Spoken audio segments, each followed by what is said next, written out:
The Great Migration, a long-term movement of African Americans from the South to the urban North, transformed Chicago and other northern cities between 1916 and 1970. Chicago attracted slightly more than 500,000 of the approximately 7 million African Americans who left the South during these decades. Before this migration, African Americans constituted 2% of Chicago's population. By 1970, they were 33%. What had been in the 19th century a largely southern and rural African American culture became a culture deeply infused with urban sensibility in the 20th century. And what had been a marginalized population in Chicago emerged by the mid-20th century as a powerful force in the city's political, economic, and cultural life. Although migration from the South had contributed to Chicago's black community since the 1840s, the city offered few opportunities to dissatisfied black Southerners until World War I. Chicago, like the rest of the North, offered freedom from legally sanctioned racial discrimination, but industrial employers turned away African Americans who approached the factory gates. Widespread beliefs about the aptitudes of racial and ethnic groups on the part of employers regulated East and South European immigrants to the least skilled jobs in industry, and African Americans had even fewer opportunities. Allegedly incapable of regular, disciplined work, they were virtually excluded except as temporary strike bearers, notably in the meatpacking industry in 1904. These conditions were awful, especially in the meatpacking industry, which had all of its shortcomings exposed in Upton Sinclair's 1906 novel, The Jungle.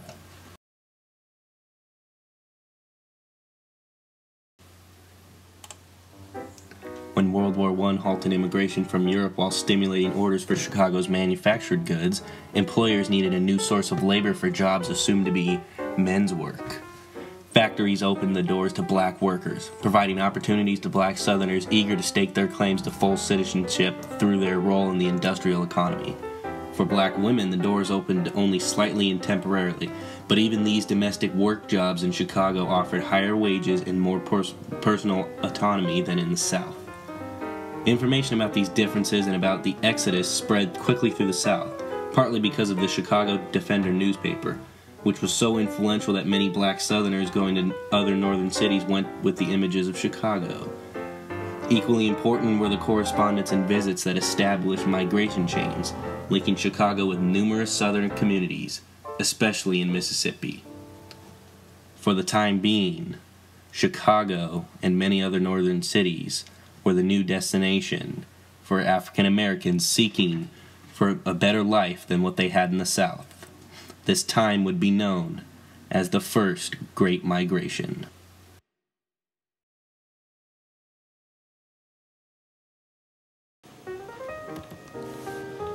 America in the 1930s was a sad place. The Depression was widespread and affected everybody.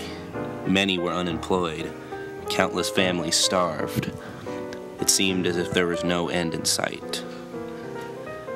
These problems would hit every group of Americans. However, no group was harder hit than African Americans. By 1932, approximately half of all black Americans were out of work. In many northern cities, whites called for blacks to be fired from any jobs as long as there were whites out of work. Racial violence again became more common, especially in the South. Lynchings, which had declined to 8% in 1932, surged to 28% in 1933. Although most African Americans traditionally voted Republican, in 1932 they made a change and elected Franklin Delano Roosevelt. Roosevelt entertained African American visitors at the White House and was known to have a number of black advisors.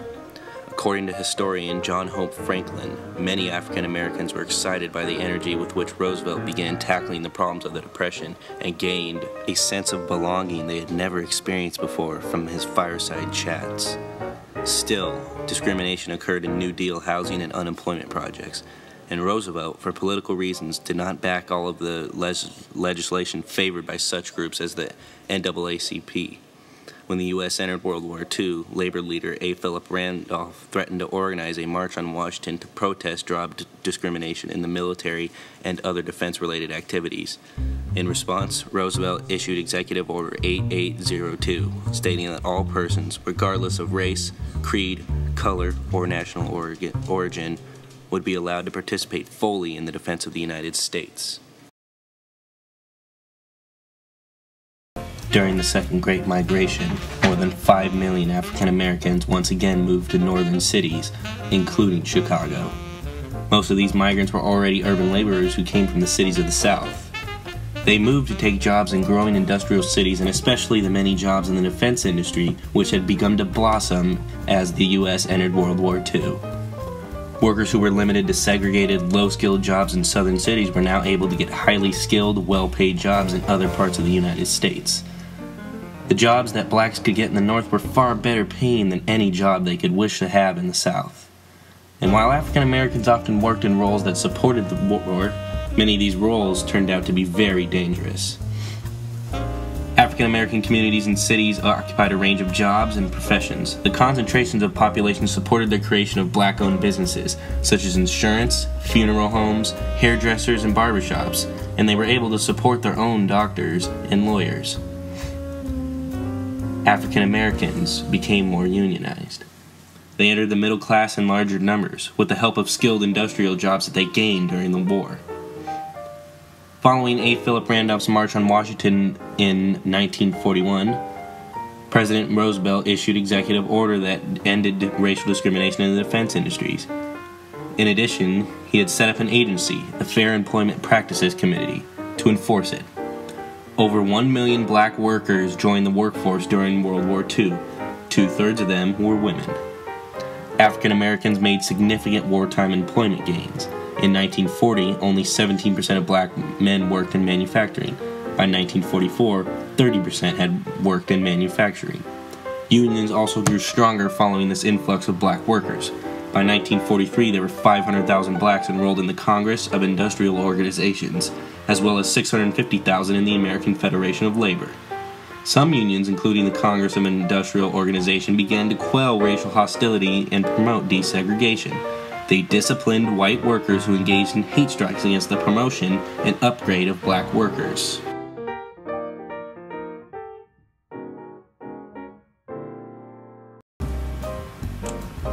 During World War II, Chicago was without a doubt the nation's most diverse producer of war material. The focal points that came out of the city include the B-29 bomber engine, as well as the 10-foot-long torpedo from the Amertorp plant. In addition, at the University of Chicago, researchers created a CP-1, an atomic pile that created the first sustained controlled nuclear chain reaction. These materials were crucial to an Allied victory, and African Americans provided the labor. As most men of Chicago had been drafted to the war or had left voluntarily, the remaining African Americans that had migrated from the South immediately took advantage of the industries that needed their work in order to produce defense materials to ensure an Allied victory. Because Chicago was the crossroads of a national rail network, the city played host to thousands of servicemen and women every day. The number of military personnel in the city was especially large because of the many training facilities in the area, including the Great Lakes Naval Training Station, the Glenview Naval Air Station, Fort Sheridan, and the student programs both at the University of Chicago and at Northwestern University. Chicago, during World War II, gained its well-deserved reputation as the most hospitable city in the nation, and earned the nickname Liberty Town.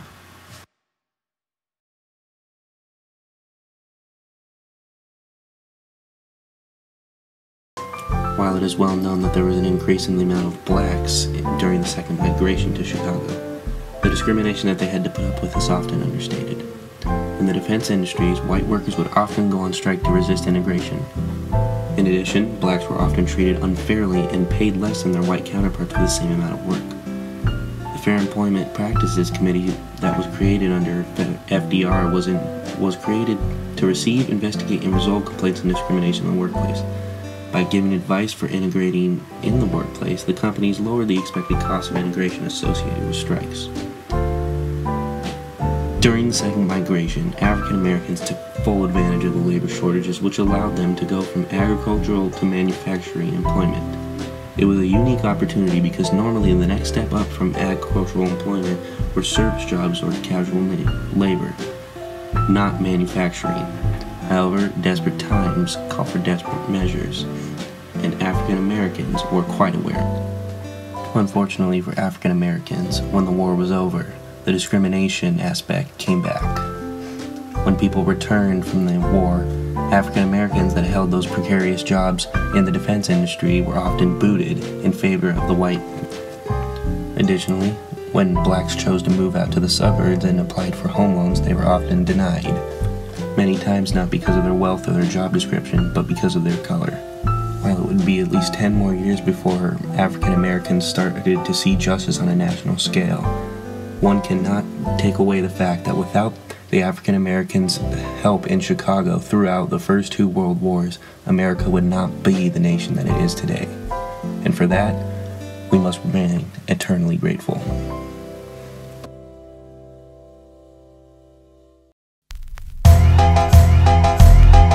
Yeah.